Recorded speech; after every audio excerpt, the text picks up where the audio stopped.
Learning to prune is an essential component to producing a beautiful garden or yard, but a lot of people are intimidated when it comes to pruning. You know, I have 3 basic tools that I fall back on, and they always keep me in good stead. I have simple bypass pruners, I have some loppers, as well as a pruning saw, and I can do a lot with just those 3 tools. Let's take these bypass pruners for example. I'm out here and I'm ready to cut some of these gorgeous limelight hydrangeas. What I love about the bypass pruner is I make a clean cut. I strip off the leaves and have a beautiful flower I'm ready to use in the house in an arrangement.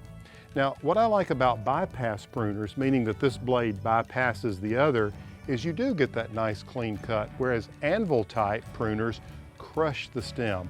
And if I want this stem to take up water and last as long as it can in the vase, I want to make sure I don't crush the stem, but I cut it where it has a nice clean cut like this.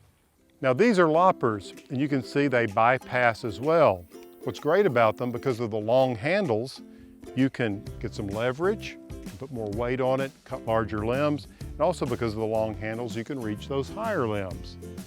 Now if you find yourself straining using the loppers, it's probably because the limb is a little too large and it's time to bring on board a little handy pruning saw.